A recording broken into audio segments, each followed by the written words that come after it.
It's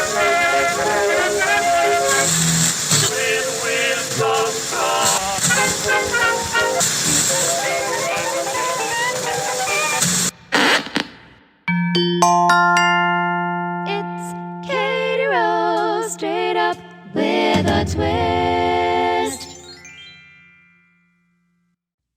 What's up, humans? This is Katie Rose, straight up with a twist. Welcome to the show. Oh, so I have a story to tell you. I thought, should I tell this story? And I was like, let's just go for it. I'm like, I already told my closest friends. They even have pictures. Yeah, we're that close.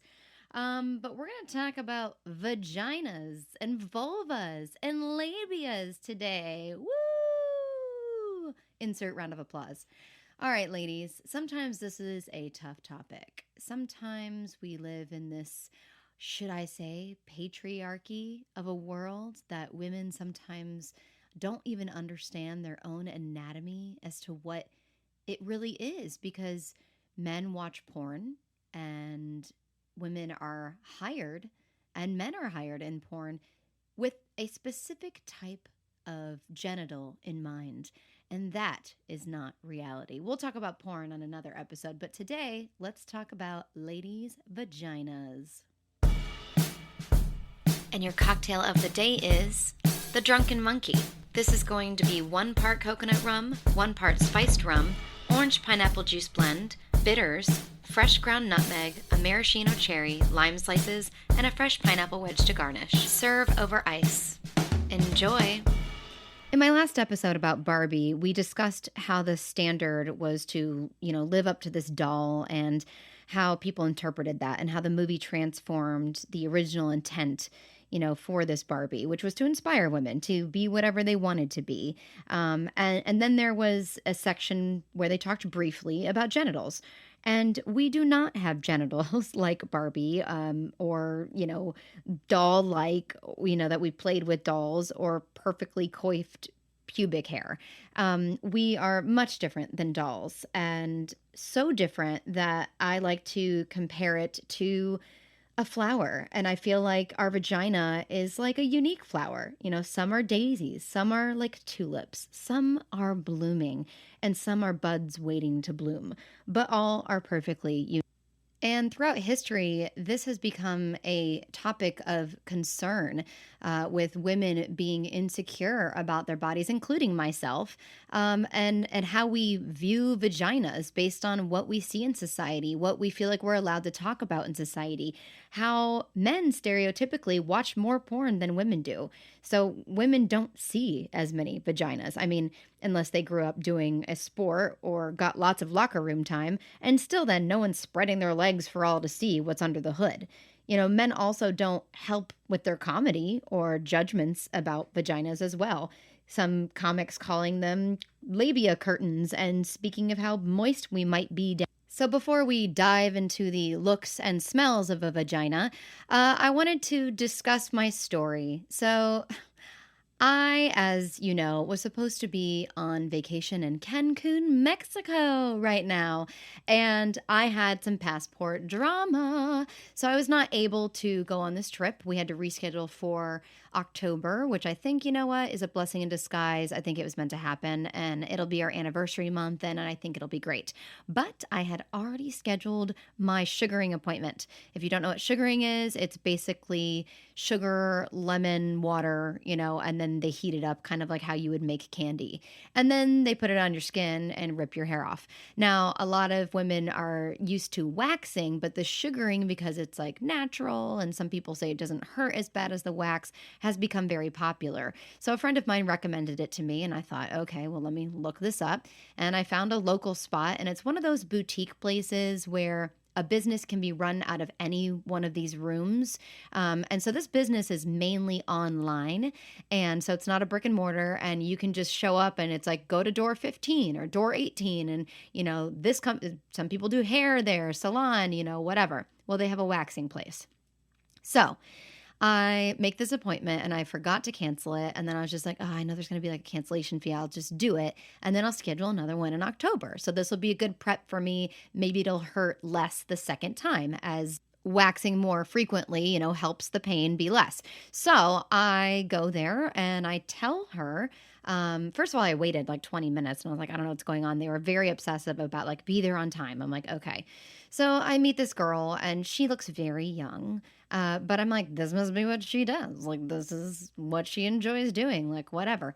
And plenty of women have made huge careers doing this. And I told her, hey, this is my first time doing a sugaring. I've done a lot of waxing. I've done full Brazilians, but I was wondering if we could leave like the center area open. I was like, I put a little bit of numbing cream on, so it shouldn't hurt as bad, but let's leave the center area open. I can just shave that and maybe I'll consider doing it next time.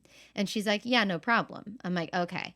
Now she's also the type that instead of doing the butterfly position with your legs just open, she wanted me to do happy baby pose. So she kept moving me around. And so I kept going between happy baby pose and butterfly. And for some reason, she was doing everything at like warp speed. And I'm like, oh my God. And so it made me flustered. It made my body temperature go up and it made me just a little like, whoa, why are we doing this so fast? Well, I look over and it looks like she is Winnie the Pooh. It looks like she has now taken her fingers and dipped her whole hand, which I'm like, isn't her hand burning right now? And like rolled this ball, like a giant ball. I'm talking like, I don't know, like the size of a tennis ball. I would say that around her hand. And she goes to put it on and I'm looking just like, oh my God. And she plops it on me. And I'm like, and I told her to, can you please try to stay within the lines of the hair? Because I've noticed through these waxings that like the hair around me gets wider and wider and wider. And I'm like, and the hair was light before in like these further out regions of my bikini area. And I'm like, it's a, vicious cycle with this. It's like, it's great to get it waxed and the hair being gone last, but they always go kind of outside of where the natural hair was thick originally. And then it makes the hair thicker that was lighter before. So anyways, I see that she's kind of going outside of the borders and I'm like, no. So I kind of reach down and like I touched like just the very like top where my belly button is. I'm like, I don't want anything on my belly button. I don't have hair there. So I'm like, please. And she's like, oh, we can just wash it off with water. I'm like, oh, good. Okay. So it's not going to like dry and freak out. I'm like, well, that's one benefit to sugaring with the wax. It's really hard. Like once it dries, like you're screwed. Whatever's there, you have to rip it off. So I'm like, oh, good. At least it's like honey thing. I can add water and we can just wipe it off and then you don't have to rip the hair. And she's like, okay. But now she has covered the entire center of my vagina. And she's like, remember how you said you didn't want, well, it kind of just like went everywhere. And I'm like, okay. And I'm just supposed to accept this. And there's nothing I can do. Like it's all over my hair. It's starting to like drip into where the hood of my clitoris is. And I'm like, oh my God, like please no. And so I'm panicking because I already told her I was nervous. I already told her it's been a long time. I knew it was going to hurt. And, I did do the numbing cream. Thank God. I imagine this would have been way more painful. And I'll explain why. So she starts ripping at warp speed. And I'm like, oh my God, like, ow, this hurts so bad. And she's like, lift your legs, put your legs down. And I'm like, oh my God, like this is like a very aggressive yoga class. And I looked down and I felt this really big one. I'm like, oh my gosh, that's so bad. And then I looked down and I am bleeding. Now, here's the thing. During waxing, often you can bleed and it'll be like where your pores are, where the hairs come out and you have little dots, and it's kind of like if a man shaved his face and you can kind of just put some baby powder and call it a day and that'll go away. I look down and I'm like, oh, and it's like hard. You're in a weird position. You're doing like a sit up trying to look at this low area of your vagina. And if you're a woman, it's like half the time you have to grab a mirror if you're really going to look down there. And then I look to the right and it looks like my husband just hickied my leg. And I'm like, okay, well, hickeys go away. It's just the blood coming to the surface. Everything's okay. Look how good I'm getting. I always say B. I did it. I'm doing it as I've gotten older and all this stuff. Anyways, if you know me, I don't say BLOOD. I always call it the B, but since you guys don't really know that, I'm saying the word. Look at me go. Anyways, so there's a slight cut there, and I noticed that one first by the hickeying. And I'm like, oh my gosh, I'm bleeding. Then I look down by my clitoris, and I see a like 3-centimeter gash. And I'm telling you, when I say gash, it is deep. It is like, it's a slit, but it's like as if you gave birth. Like, and you would get a gash like that would need to heal. And I'm like, ugh. And so now I'm like crying. And I'm like, oh my And she's like, oh, she's like, I'll give you some antibacterial. She's like, that's normal. I go, this is normal? I'm like, I've been waxed many times. This is not normal. And I look down and I'm crying, and she's just, so she has to stop. And she's like, wait, I have to just still do a couple more spots. And I'm like, and so she does them. And then she's like, can I, do the rest of your hairs with tweezers? I'm like, sure, whatever. And I'm crying and I'm panicking. She's like, it'll heal. And I go, thank you. I know how scars work. Like, I know it's going to heal, but now I have to wait for this to heal. And plus, you ripped my vagina. Like, I am now scarred emotionally and physically, and I'm scared to like ever do this again. So now if this is sugaring. And so I asked her, she kept like, backpedaling, and she was being nice enough, but I was like, is this your first time? And she's like, no, I'm experienced. And I was like, oh, okay. And I went, and I'm like, she goes, well, we still have to do your armpits. And I went, no, we're not doing that. And I'm like, and you, if anyone's had their armpits, like, and I put numbing cream there already, so I've got these like kind of numb arms, and I'm like, what a waste. I had these hairy arms for like a week, like waiting for this moment. I had to wear long sleeve shirts in the freaking 100-degree weather because I was like, I don't want anyone to see my French armpits today. And so I'm like, you got to be kidding me. I'm like, no. And then I go, this is free, right? And here's the thing. When I booked it, they say your first time is free, but then I like upgraded for like $20 extra to do the Brazilian plus 20 for the armpits. And she's like, yeah, it's free. I'm like, I'm going to go. And then there's this girl. She kept like knocking on the door during the thing. I'm like, girl, obviously someone's in here. And also, can you not hear me screaming? I like come out the door crying, probably scared the next girl who's coming in. I then went to the car, and mind you, I'm not wearing any underwear, and I'm wearing white pants because I was like, oh, I'm wearing these like flowy, like linen pants, like, because I want it to be free after, and you don't want to put too much pressure down there. And I'm like, I'm bleeding. I'm going to bleed through these white pants. And she hands me like, like a paper towel basically. And so I'm like trying to balance it between the, crevice of my vagina as it's bleeding, and I'm crying. And of course I Marco Polo my girlfriends. I'm like, oh my God. And I'm like, okay, obviously like I can't go in the pool. I can't go in chlorine. I can't go in water. And I'm like, if showers are probably going to hurt. Like, I don't know if I pee, the pee will probably sting it if it gets around that area. So, and I'm like, I can't have sex now. I'm like, you got to be kidding me. And I'm like afraid to like spread my legs too far to like reopen the slit gash. So it's basically to the left side of the top of my, like the entrance to the crevice, and I'm just like, ugh. So it's not anything anyone could see, but like, obviously I'm now concerned. So I go home. I tell my husband, I tell my friends, and I think sometimes people think like, oh, it might be an exaggeration. So I took pictures and I cropped them tastefully, and I sent them to my friends, and they were like, oh, everybody's reaction was like, no, this did not happen to you. I'm like, oh, yes, it did. They're like, oh, you should get an attorney. I've never seen anything like this before. I'm like, this has never happened to me before. So yes, I'm agreeing with you. And I just wanted to like touch base and be like, this is definitely not normal, right? So anything I know about like, litigation is like, okay, well, make sure that you document it. So I have the pictures, I have the appointment date, all that stuff is set when I talk to my friends. And then of course I was like, I should get a teledoc appointment. And I signed up for one and no one got back to me. So I don't know. But in the meantime, I was just trying to get in touch with a human being.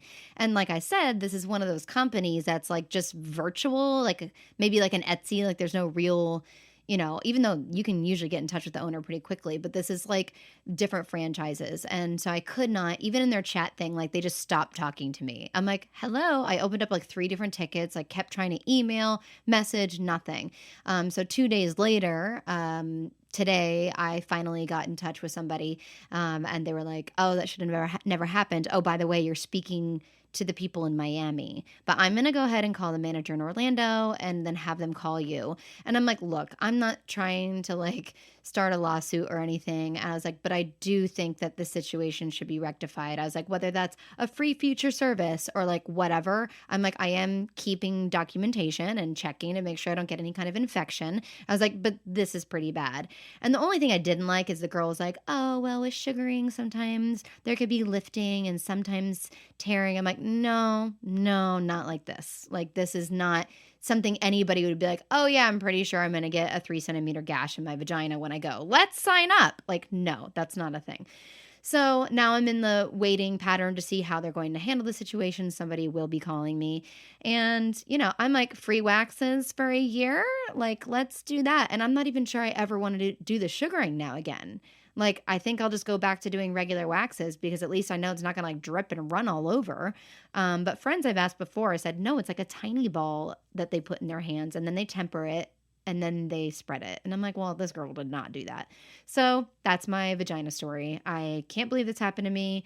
It makes me nervous to go back, but we'll see how they rectify it. And now for a quick break. Do you love discussing art, creativity, and arts industries? If so, you've got to listen to The Artist Blend. It's a new weekly podcast that invites artists of all kinds to expand their artistry, explore creativity, and engage industry. Whether you're an actor, a cinematographer, a visual artist, musician, whatever, you'll love this show. Co-hosts Austin and Easton delve into topics like how we analyze visual art in the digital age, what makes a story worth telling, the methodologies and spiritualities of songwriting, their own audition stories from the musical theater industry, and so many more.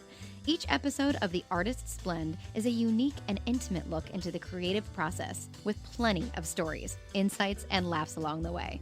Oh, and every episode, they sample a different brew of coffee while they talk from fresh roast-to-order coffee companies. So grab your mug and get listening. The Artist's Blend is available wherever you listen to podcasts. I certainly remember growing up and having questions, especially about getting your period. Every young girl about to be a teen is like, oh, I remember talking to my older cousin and I was like, how, like, does it just like constantly come out of you? Is it like a slow drip, like explaining it and just trying to figure out how it all works in the body. And then on top of that, not only were we concerned about that and what it smells like and all those things, but like what it looks like is my normal, and the curiosity is there. And the look of a vagina, the percentage of women that actually want labiaplasties went up in 2016. And it's normal. It's actually normal to have labia between 2 to 10 centimeters. Now everyone's going to go get a ruler. I know it. With an average of, which is on the lower side, I guess 2.5. And this is from this Dr. Jen Gunter, MD, who says this. And she also says that 50% of women have labia minora that protrude beyond the majora. And most women think this is abnormal. It shouldn't be coming out of me, right? Like it should stay up there nice and compacted, right? And not to mention, you could cause sensation removal from this minor nerve damage down there, and that would disappear if you get this type of surgery. And I've always thought about that too. And it might not be like significant, but, obviously with any kind of surgery, there are risks of losing that kind of sensation. And, women constantly are concerned, especially when they're finally ready to be sexual, about, the look of their packaging or box, as we call it, and it's something that we need to normalize and not think, oh, well, all these women in these porn and all the images that you're seeing online are going to be of women that are willing to show it, right? That are proud of it, I guess. And then I do love that they did that vagina library where they showed like all the different kinds. And I think that's actually great. Like bring your daughter there, teach her, be like, look, this is what they look like. Now, beyond how they look, which if you were me, all the elephants in the circus, when I lived in the circus, were female. And talk about labias. If you need to look at a animal's vagina and compare it, I'm like, that's a lot of labia right there. So you're doing all right compared to these elephants, which is totally normal. And they're not insecure. They love their lives, right? They frolic free. But there is a, how they work, right? There's a pair of glands on either side of the urethra, which can emit at most 1 to 2 milliliters of ejaculate. So, in the porn industry, like they'll be like, oh, she's squirting or whatever. I mean, some of those are actually made up. They're either peeing or it's water. And you can project a little bit, but nothing crazy. And that women also, get engorged through blood flow, the same way men do. So they have their own mini erections. And some women's clitoris can grow to the size of a walnut. So we do, expand down there when we are aroused. And through research with my IVF, I actually only recently learned that when you're ovulating, this bulb, this round like nose, which you can actually reach up in there and touch it, which is your cervix, the entrance to your uterus, gets higher while you're ovulating. So it actually pulls away from the opening, allowing the penis to get closer to the uterus for implantation. So when it's not ovulating, it gets lower, which explains why sometimes sex hurts a little bit. You're kind of poking at that cervix and you're like, oh, that hurts, which is why when you're ovulating and you're horny and you're ready to go, like you're ready and it doesn't hurt and you're like, oh, this feels great. Not to mention, all of the serotonin and all those things. But, sex can hurt more when you're not ovulating. Now, going into cleanliness, this is a big thing for women. Of course, when we're going to hook up with a guy, the first thing we think of, I think it was, Amy in that movie that she did where she had kind of like a body dysmorphia situation. She didn't know what she really looked like, but it was really about her confidence. And she's just in the bathroom scrubbing it down there because she knows she's about to have sex. And I'm like, oh yeah, women have totally done this. Cleanliness is a big thing. And women get concerned, like, is he going to like my smell? And I also think it's person to person what you like. But generally, we want to smell good. And thank you to Cosmo when I grew up, because when I was a teen, I read the articles in those magazines on how to care for your vagina, and I learned from it. Now, unless you already have an infection, nothing needs to go inside. This is not Girls Gone Wild. You do not need to be putting anything up there. And if you do, for pleasure purposes, please clean it. You do not need to douche every day, week, month, or even your year. You do not need to do that. The vagina is a self-cleaning mechanism. So they will clean themselves continuously. Now, and henceforth, we have discharge that comes out, and that actually helps us know, hey, am I clean? What's going on down there as well? Is this a healthy discharge? And those are different, signs of different periods in your life, and if you're going to be menopausal or if you are going to be pregnant. So the discharge shows us a lot as women, but it's really silly, the things that people have come up with at these like spas. They're like, let's steam our vaginas. Vaginal steaming, like, are you actually, that is silly. That is silly. Like, steaming is a recipe for second-degree burns in a place that never sees the sun. Also, with adding botanicals, like wormwood and mugwort, and, I don't want anything that's called wort going down there. And not going this is not magically going to make it into your uterus. Like, the steam is not going to go up into your body. And, some women are, like, kind of the same thing with my infertility. Everyone's like, oh, did you try doing this, that, and the other, doing a rain dance and getting acupuncture? I'm like, no, I'm not doing all of these things. But a lot of these spas, advertise these things, and there's terrible claims that this process would like affect even fibroids or cysts. I'm like, no. Just no. And it's very protected down there. You can't just like go up. I mean, that's why we have to go to a doctor to get anything up in there into the uterus. And vaginal facials, like, come on. Our vagina doesn't need a vaginal facial, scrubs, creams. Like, they treat it like you're getting a regular facial. But our vaginas have different smells at different points of our cycles.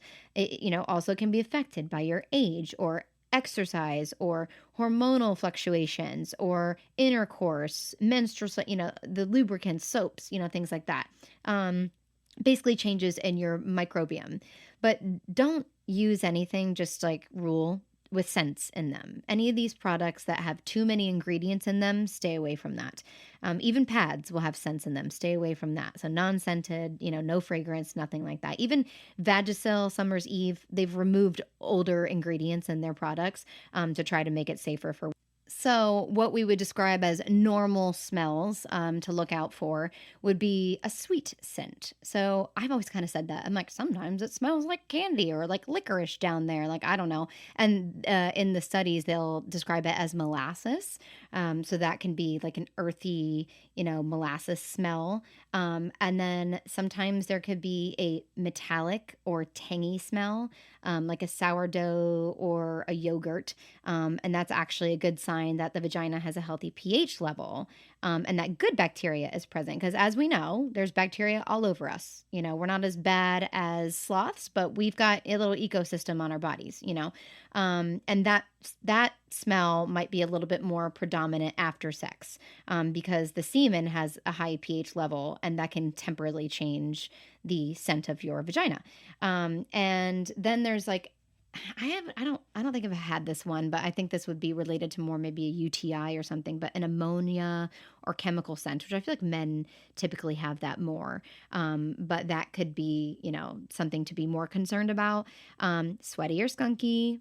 Yeah. And that's usually just because if you worked out or something like that, and it's actually, fun fact, you have sweat glands in your vulva, but not inside your vagina. So yes, you will have those there, but there's no sweat glands inside of your vagina, which is why they're like, it's self-cleaning. You don't have to worry about that. But skunky, anything like that. And then the worst one, which girls never want to have, and you should go to see a doctor if this happens, or really clean it out, wait a day, see how you're doing. But the fishy odor, that could be a sign of infection. You could have accidentally, this happens. I can't believe how often this happens. Left a tampon up there. Didn't realize it was up there, which it also can cause that metallic-y or coppery smell. However, the metallic or coppery smell is actually pretty normal to have because, period, blood, all that stuff. So anytime you're about to start your period and you smell that, you're like, oh, here it's coming. That's what's happening. So all of these scents are normal, and they warn you, right? That's what our body is always doing, is warning us, hey, is there an infection down there? What's going on? And then, of course, we know the whole cottage cheese thing. I don't have to get into yeast infections. Now, if you do work out a lot and you are sweating a lot, you could get aerobic vaginitis, which is what they always say. Now, be careful, because I actually buy a lot of polyester things now. I think most of us do. It's cheaper material. It's easier to get. But cotton is really best. Anything that is breathable, so breathable underwear, that's going to help. But, cotton is like few and far between these days, and it does absorb.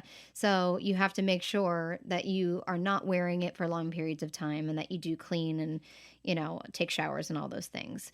And that fish smell that we were talking about is called bacterial vaginosis, is the technical term. It does affect what is, I think, is pretty. It affects your vagina flora.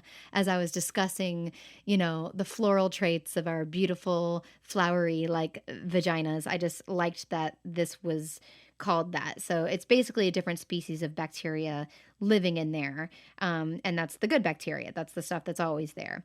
But half the time, anytime you get kind of an infection or different smells, yes, we can turn to the men for this, because this can happen because of men's sperm, because of intercourse, because they weren't clean.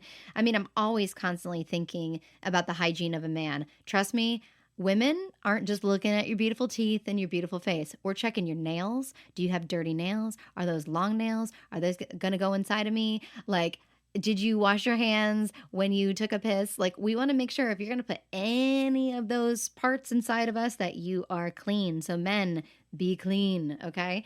And as far as women being cleaning, just regular hot water. You can do a little soap on the outside, but you don't need to be putting anything up in there. Douching, do not do that, like I was talking about earlier, because it will affect the pH balance in your body, and that will just invite infection. So I know you're thinking you're being clean, but sometimes being too clean is bad. Now, some perimenopausal or menopausal women suffer from vaginal pain and dryness. But doctors actually recommend using that muscle more and basically training your new vagina to get used to the new you rather than avoiding the issue. And that's what lube is for. Okay. We've got this great lube, and even I use it and I still have moisture down there, but sometimes I'm like, hey, this is great. And it helps. Now, hair or no hair, people go back and forth with this. Now, sex therapists will tell you, oh, for sex, it's the best. It gets you that extra centimeter closer if you shave the hair to the man's body, which I could agree with that. I could agree with that closeness. And it's like, oh, you're like inside that person. But technically, it's like eyelashes. The hair helps to protect from the bacteria getting to other places. But since it can catch bacteria, you have to keep it clean. So there's a back and forth with that. So it's like, okay, you can have the hair there. It'll catch any unwanted bacteria, but make sure you're constantly cleaning the hair and not keeping it too long so that it's harder to clean. Definitely don't want any crabs coming up in there, right? Any lice, no hair lice. Why do we have hair, right? This has been like the question. Why do we have hair down there in that weird spot? A lot of people have discussed this, and people predict that it's about the pheromones. So the pheromones are secreted from what's called the apocrine sweat glands. So compared to other areas of the body, the pubic region has a lot of these glands, and it could be what attracts you to somebody. So fully removing the hair is like you might be removing some of those natural pheromones. I don't know. I mean, we take what, beaver pheromones and put them in perfumes now, all that kind of stuff. It's crazy. And then what about the taste? Something we don't talk about often because it's a little bit private and taboo. The French brought over going down on a man and a woman, and here we are. But obviously, hygienically, keep your mouth clean to the best that you can. There's going to be natural bacteria and all that jazz. But, you know, men's sperm, and maybe I'll do a whole episode on what men have to watch out for, but, you know, it kind of has this like Elmer's gluey, bleachy smell to it. I don't know what that is or how that is, but I don't hear often that men have the variations of smells or tastes that we do. But I do believe every person is just slightly a little bit different. Like I said, you might have a sweet taste, but what kind of sweet taste is it? You know, mine is maybe a little bit more licoricey. But what about the foods that we eat?